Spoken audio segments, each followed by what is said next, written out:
Yet one fact is inescapable. 5 West Virginians mysteriously disappeared, and at least 2 others had their lives brutally taken. More than a half century later, the search for answers Here in West continues. Virginia, creation of the West Virginia State Police Violent Crime Task Force. And this again is by Loot Press News staff one day ago. All right, Charleston, West Virginia, Loot Press. The West Virginia State Police have announced the formation of the West Virginia State Police Violent Crime Task Force. VCTF. So let's remember that. All right, everybody. So we have a special one for you today. My name is Regina Connell. Welcome to West Virginia Wire. So I came across an article yesterday and I really wanted to dig into it.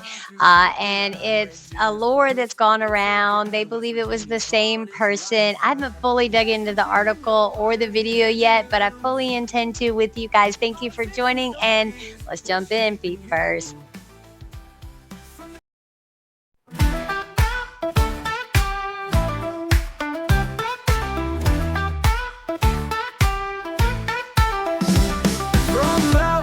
To the river's wide, tune in, it's time to take the ride. Regina's voice, it's your guide. West Virginia's heart, it's right inside.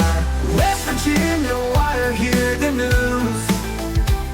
Politics and stories, we're shaping you. Wait, that's happening now?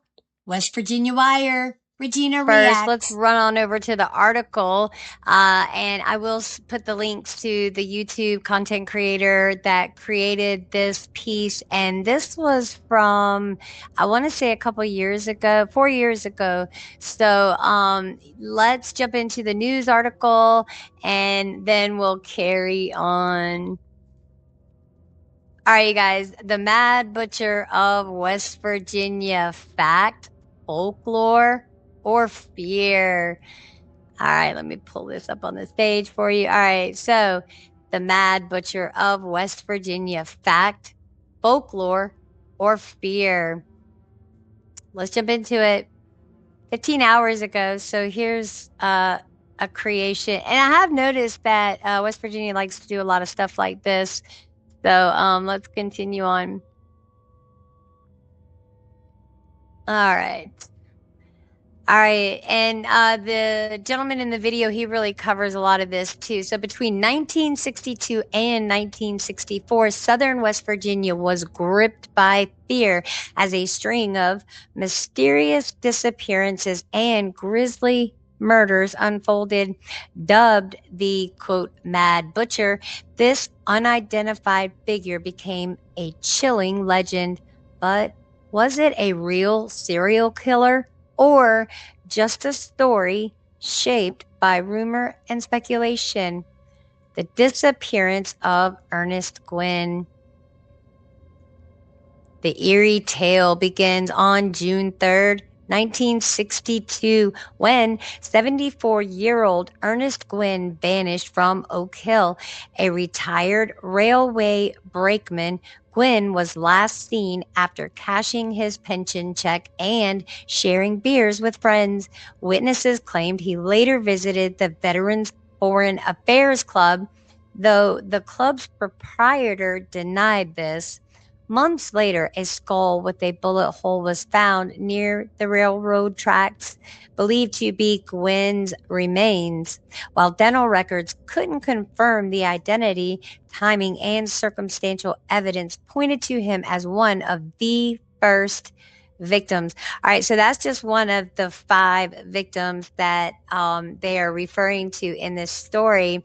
And what fascinates me the most and what the last piece was about is the new violent crimes unit here in West Virginia that has just been formed. And they said they're going to be covering cold cases. I wonder if this will be one of the cold cases that they will be covering. And it spans all the way back to the 1960s. And think about it, JFK, the JFK files are being released. What went on with his, untimely demise, why not investigate this further?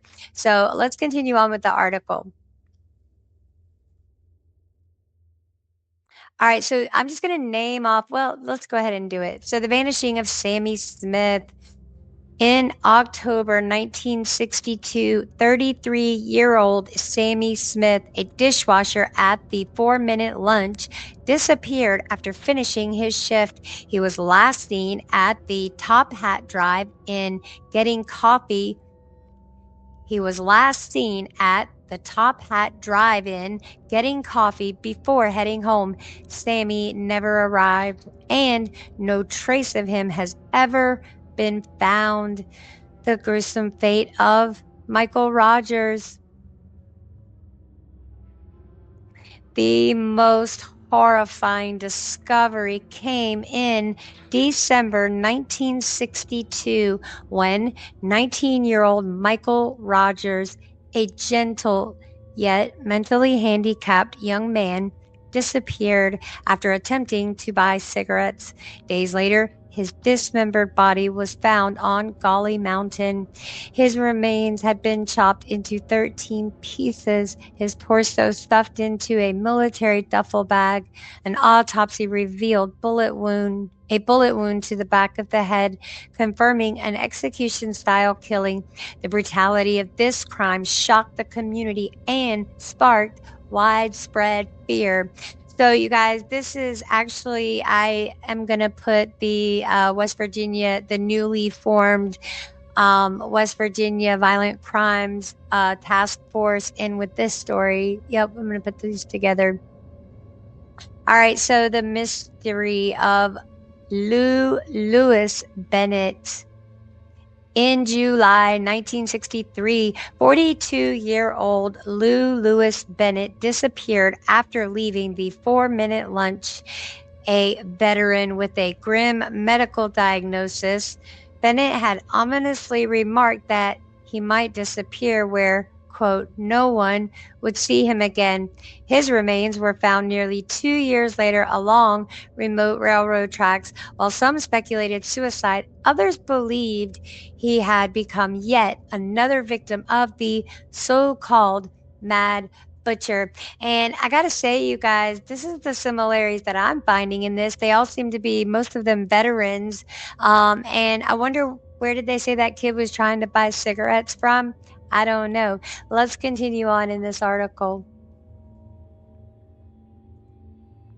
The uncertain fate of Shirley Jean Arthur.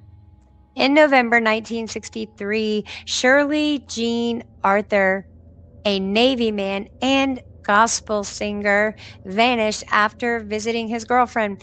Conflicting accounts place his departure between 11 p.m. and 1 a.m., but he was never seen again.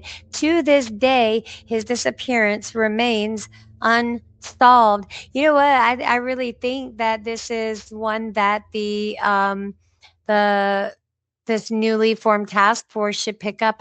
We might write. While several of these cases seem connected by eerie similarities, dismemberment, remote locations, and missing persons tied to Oak Hill, the true identity of the Mad Butcher remains a mystery. Some believe the killer was a disturbed individual with a penchant for brutality, while others argued the connection between the deaths was coincidental or exaggerated by rumors and panic.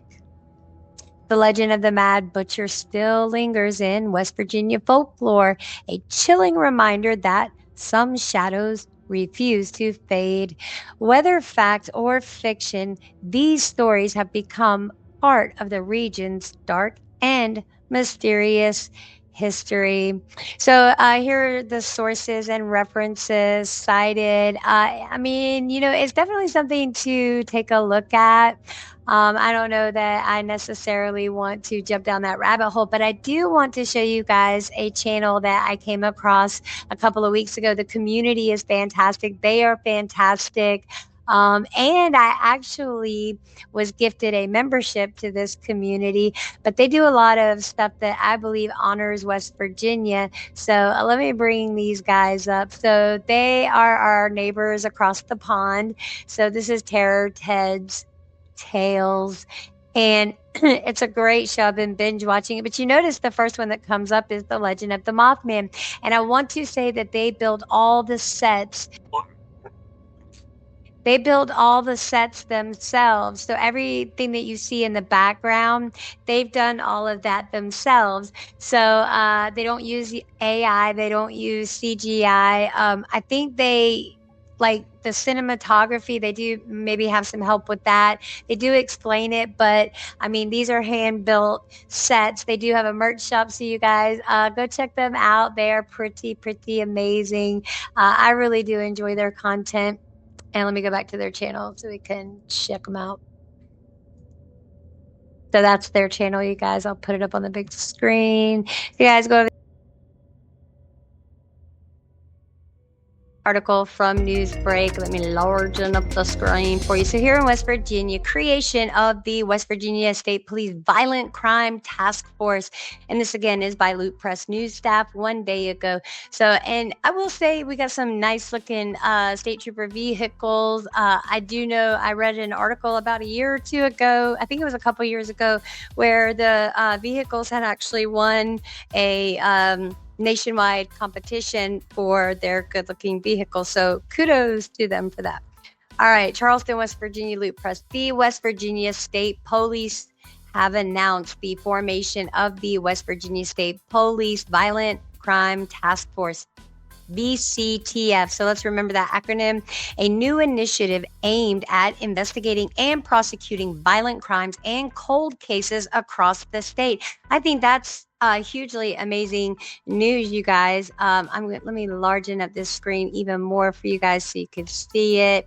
And then I'm going to put it on the big screen for you guys. There we go. And I'll just narrate behind it. The VCTF is a collaborative effort between the West Virginia State Police, the Mongolia County Prosecuting Attorney's Office, and the Federal Bureau of Investigation. And that's fantastic. So we've got that federal help there. The task force will work alongside federal, state, and local law enforcement agencies, as well as forensic experts and intelligence analysts to address the growing number of unsolved cases. So I think this is a great thing for our sheriff to know about if he doesn't already, recognizing the need for a statewide approach to violent crime and cold case investigations. The VCTF will coordinate with the WVSP Forensic Laboratory Assault Kit Initiative, SAKI, coordinators and investigators, and the West Virginia Intelligence Exchange, WVIX. So I'm learning so much here. A key focus will be leveraging results from the combined DNA index system, which is known as CODIS, in collaboration with forensic experts to advance investigations. So you guys, this is huge, and let me tell you why. Because the next story that we're going to be covering is actually a cold case unsolved mystery. I came across this article yesterday, and I'm going to do a piece on it. I'll give you a spoiler alert on it. Mary Beth, do you want to give them should we give them a spoiler alert on this story that we're going to do?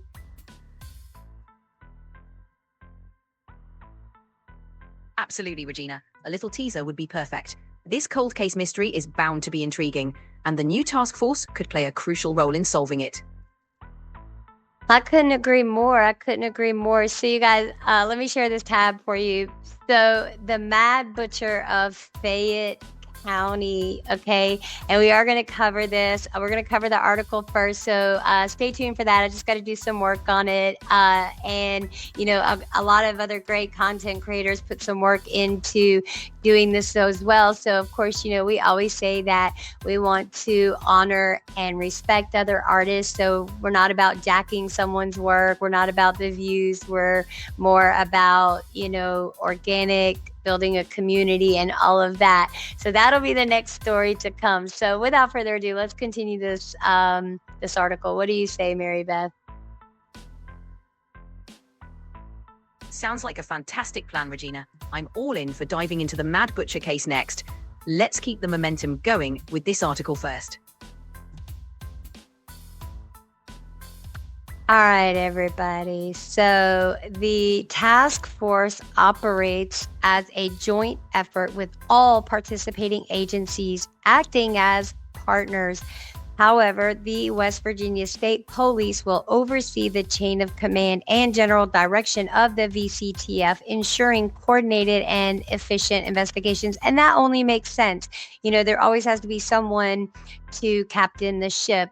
All right, state officials emphasize that the creation of the VCTF marks a significant step in addressing violent crime and providing justice for victims of unsolved cases. So, you guys, I think the most important thing would be right now is to probably,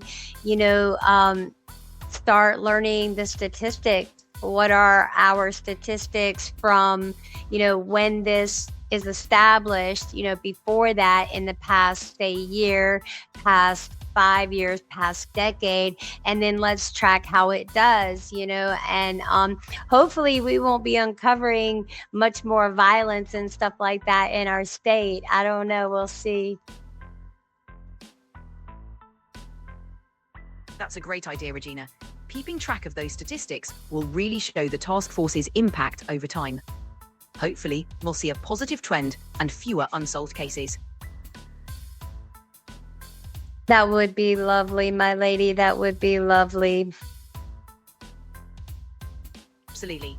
It's all about making a difference and bringing justice where it's due.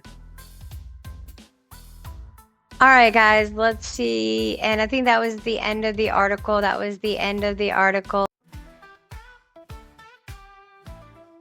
All right, everybody, that's all I've got for right now. You guys, I hope you enjoyed the video. If you did and you watched it all the way through, hopefully we've earned your subscription. You guys, if you are returning viewers, you know what to do. Get the business out of the way. Hit that like, share, and subscribe, you guys, and share it out with 10 friends. You guys, thank you so much for joining, and we will see you on the flip-flop right here on West Virginia Wire. See you on the next one.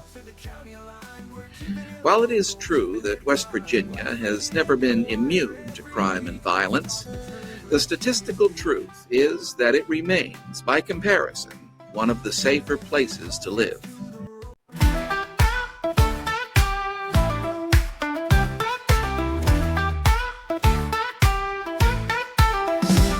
From mountains to the rivers wide, tune in, it's time to take the ride. Regina's voice, it's your guide. West Virginia's heart, it's right inside. West Virginia Wire, hear the news. Politics and stories, what's shaping you. From the capital